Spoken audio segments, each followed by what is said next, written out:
Baik, sebelumnya Assalamualaikum warahmatullahi wabarakatuh. Izinkan saya di sini Muhammad Rajib Tamidan untuk mempresentasikan hasil dari diskusi kami yaitu dari kelompok 4. Sebelumnya kami telah menyusun beberapa bagian dalam kelompok SD yaitu dua sensor yang diisi dengan yang kedua dan sensor tersebut sebagai pembaca data, kemudian network atau jaringan tersendiri itu menggunakan Wi-Fi dan juga FMQ. Kemudian terdapat processing yang menggunakan node-RED dan juga microscopy. Yang kemudian yang terakhir yaitu aplikasi yang menggunakan alert Telegram atau platform IoT. Kami di sini menggunakan FMQ sebagai broker untuk memastikan distribusi pesan dari ESP32 ke platform VPN ACAR. Kemudian kami juga menggunakan node-RED untuk digunakan sebagai pengatur alur data dari FMQ dari ESP32 menuju influx maupun Telegram. Yang terakhir, kami menggunakan InfluxDB sebagai pusat database time series untuk menyimpan data sensor suhu dan komponen. Pada sistem ini, kita menggunakan arsitektur IoT berbasis MQTT untuk mengirim, mengolah, menyimpan, dan memantau data sensor. Pertama, jika ada perangkat ESP32 yang berfungsi sebagai klien MQTT. ESP32 akan membaca data suhu dan kelembapan dari sensor, lalu mengirimkannya melalui topik yang sudah ada di sini. Kedua yaitu HiveMQ sebagai MQTT broker. HiveMQ berperan sebagai perantara antara perangkat dan server. Nah, broker ini akan meneruskan data ke klien yang terhubung yaitu Node-RED. Ketiga, jika ada Node-RED yang akan subscribe ke topik sebagai broker untuk memproses data suhu dan kelembapan. Nah, selanjutnya, Node-RED juga memiliki dua fungsi utama yaitu penyimpanan data ke InfluxDB dan juga alerting dan otomasi melalui Telegram. Data yang sesuai diterima Node-RED akan disimpan ke InfluxDB. Di sini InfluxDB adalah database khusus time series sehingga cocok untuk riwayat suhu dan kelembapan. Telegram untuk notifikasi. Jika Node-RED kan terhubung dengan Telegram, maka misalnya suhu connectivity. Rangkaian ESP32 pada waktu di sini kita menggunakan ESP32, ESP32, resistor, LED, dan juga kabel. Pertama ESP32. ESP32 itu microcontroller utama untuk membaca data dari sensor BSD22, lalu hasilnya itu dikirim ke broker MQTT melalui Wi-Fi. Terus ESP32 juga digunakan untuk mengontrol LED sebagai indikator lokal. Terus yang kedua, nih BSD22 itu sensor suhu dan kelembapan digital. Data suhu dan kelembapan dari sensor ini akan diproses oleh ESP32. Terus resistor ini yang membuat LED ini sebagai pembatas arus agar LED itu tidak terbakar. Yang ini yang buat BSD22 itu supaya komunikasi data dengan ESP32 stabil. Terus kabel untuk menghubungkan antar komponen, terus LED mengirimkan alert jika suhu atau kelembapan melewati ambang batas. Program ini adalah IoT temperatur monitor dengan ESP32 dan sensor BSD22. ESP32 terhubung ke FMQ lewat Cloud MQTT broker lewat Wi-Fi. Lalu mengirim data suhu dan kelembapan ke beberapa topik yaitu ini. Setiap 2 detik sensor membaca data dan tiap 5 detik ESP32 mengirim data dalam format JSON. Terus LED hijau menyala jika kondisi normal dan merah jika kritis, dan keduanya menyala jika warning. Terus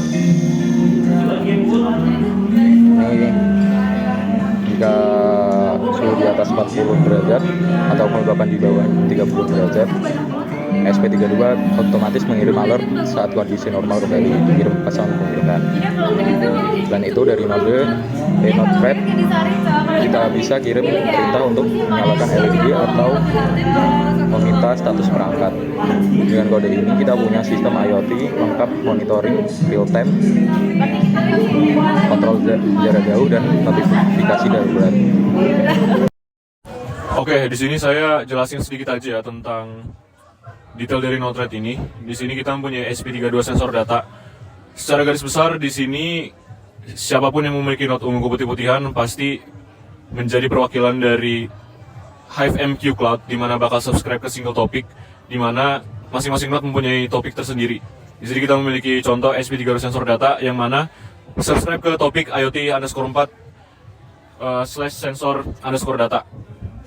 Di sini juga ada InfluxDB sebagai node coklat, dan ada 2 function di flow pertama ini, yaitu check alert dan save state. Di sini tentunya menjadi kondisi untuk menentukan apakah LED-nya nyala apa enggak, tentunya dari temperatur dan humidity, dan juga save data sensor.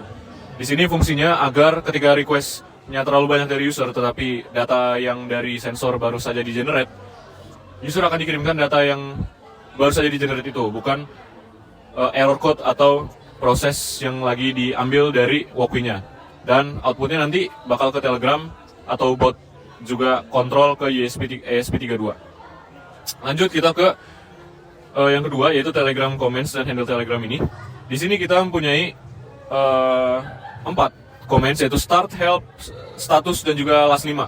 Di sini saya akan menjelaskan saja status dan last 5. Status akan memberi pesan yaitu last time dan juga last humidity ke Telegram botnya, dan last 5 itu akan mengirim 5 data terakhir yang di request atau 5 data yang terakhir yang masuk ke dalam sensor.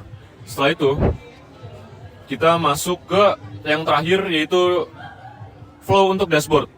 Di sini kita udah bisa lihat sendiri kalau ada 3 outputnya, yaitu chart, gauge, dan juga nanti ada historical data lah yang nanti akan saya tampilkan di dashboard.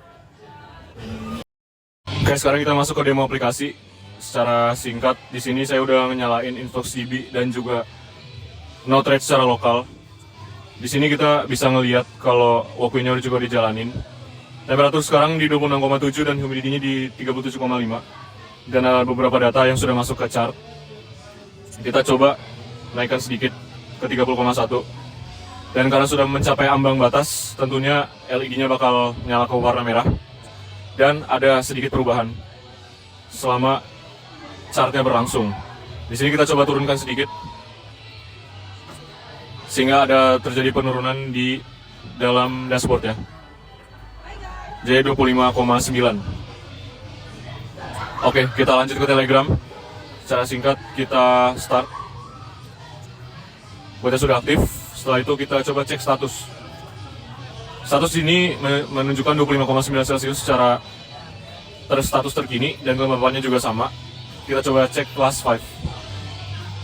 Oke, last 5 menunjukkan akurasi suhu secara per detik dan juga per menit, dimana di saat sensor menunjukkan perubahan suhu secara detail, maka akan di record di InfluxDB dan menunjukkan 5 data sensor terakhir di Telegram. Oke, sekian demo singkat dari proyek kelompok kami. Sekian, terima kasih.